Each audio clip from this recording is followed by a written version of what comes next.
Board ਦੋਸਤੋ ਸਨ 47 ਤੋਂ ਪਹਿਲੋਂ ਦਾ ਤਕਰੀਬਨ 300 ਤੋਂ 400 ਸਾਲ ਇਸ ਬੋਰਡ ਦੀ ਉਮਰ ਹੈ ਜੋ ਵੱਡਿਆਂ ਬਜ਼ੁਰਗਾਂ ਕੋ ਸੁਣਦੇ ਆਉਂਦੇ ਆ। ਪਿਛਲੀ 100 ਸਾਲਾ ਤਰੀਕ ਚ ਜਿਹੜਾ ਬਜ਼ੁਰਗਾਂ ਕੋ ਅਸਾਂ ਸੁਣਿਆ ਨਾ ਆਪਣੇ ਵੱਡਿਆਂ ਕੋ, ਇਹ ਬੋਰਡ ਦੇ ਉੱਤੇ ਆ ਥੱਲੇ ਜੜ੍ਹਾਂ 'ਚ ਪਾਣੀ ਸਾਡੀ ਜ਼ਿੰਦਗੀ 'ਚ ਜਾਂ ਸਾਡੇ ਵੱਡਿਆਂ ਦੀ ਜ਼ਿੰਦਗੀ 'ਚ ਅੱਜ ਤੱਕ ਨਹੀਂ ਚੜਿਆ।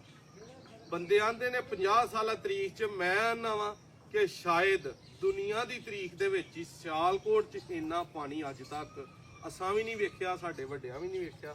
ਇਹ ਬੋਰਡ ਦੇ ਦੁਆਲੇ ਇਸ ਟਾਈਮ ਫੁੱਟ 1.5 ਫੁੱਟ ਪਾਣੀ ਚੜਿਆ ਹੈ। ਇਹ ਅੱਗੇ ਜਿਹੜੀ ਪੈਲੀ ਤੁਹਾਨੂੰ ਨਜ਼ਰ ਆਉਣ ਡਈ ਇਹਦੇ 'ਚ 12 ਫੁੱਟ ਪਾਣੀ ਚੜ ਗਿਆ ਹੈ।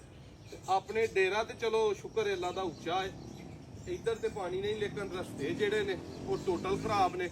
ਜਿਹੜੇ ਕੋ ਭਾਈ ਆਉਣ ਦੀ ਖਵਾਹਿਸ਼ ਰੱਖਦੇ ਨੇ, ਗੁਜ਼ਾਰਿਸ਼ ਹੈ ਕਿ ਪਾਣੀ ਵੱਲੋਂ ਦੁਆ ਕਰੋ, ਅੱਲਾਹ ਪਾਕ ਸਾਰਿਆਂ ਨੂੰ ਮਹਿਫੂਜ਼ ਰੱਖੇ। ਜਦੋਂ ਖਤਮ ਹੋ ਜਾਏਗਾ ਫਿਰ ਤੁਹਾਨੂੰ ਦੱਸਾਂਗੇ।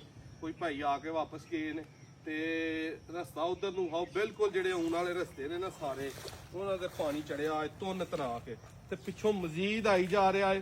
ਤੇ ਜਿਹੜੇ ਅਗਲੇ ਇਲਾਕੇ ਨੇ ਗੁਜਰਾਂਵਾਲਾ, ਲਾਹੌਰ, ਕਸੂਰ, ਉਕਾੜਾ, ਸਾਹੀਵਾਲ, ਉਹ ਵੀ ਭਾਈ ਧਿਆਤ ਨਾਲ ਰਹਿਣਾ। ਸਾਰਾ ਪਾਣੀ ਜਿਹੜਾ ਸਿਆਲਕੋਟ ਵਾਲਾ ਜਾਂ ਪਿੱਛੇ ਸ਼ਕੜਗੜ੍ਹ, ਜ਼ਫਰਵਾਲ, ਪਸਰੂਰ ਵਾਲਾ, ਇਹ ਸਾਰਾ ਗਾਂ ਨੂੰ ਜਾ ਰਿਹਾ। ਇਲਾਕਾ ਉੱਚਾ, ਇੱਥੋਂ ਰੋਡ ਸਾਰਾ ਅਗਲੇ ਇਲਾਕਿਆਂ ਦਾ ਵਸਤੀ ਪੰਜਾਬ ਦਾ, ਤੇ ਪਰਾਂ ਜਿਹੜਾ ਪੰਜਾਬ ਹੈ ਉਧਰ ਨੂੰ ਇਹ ਸਾਰਾ ਪਾਣੀ ਰਾਵੀ 'ਚ, ਚਨਾਬ 'ਚ, ਸਤਲੁਜ 'ਚ ਜਾ ਰਿਹਾ। ਅੱਲਾਹ ਪਾਕ ਸਾਰੇ ਭਰਾਵਾਂ ਨੂੰ ਮਹਿਫੂਜ਼ ਰੱਖੇ। ਅਸਾਂ ਵੀ ਵੇਖਣਾ ਸੀ ਇਹ ਬੋਰਡ ਜਿਹੜਾ ਨਾ ਡੁੱਬਣਾ ਸੀ ਪਾਣੀ ਦੇ ਵਿੱਚ, ਤੇ ਸਾਡੇ ਵੱਡਿਆਂ ਨੇ ਜਾਂ ਪਿੱਛੇ ਕਿਸੇ ਵੀ ਸਿਆਣੇ ਬੰਦੇ ਜਿਹੜੇ ਨੇ ਇਹ ਬੋਰਡ ਅੱਜ ਤੱਕ ਡੁੱਬਾ ਜਿਹੜਾ ਨਾ ਉਹ ਕਿਸੇ ਨੇ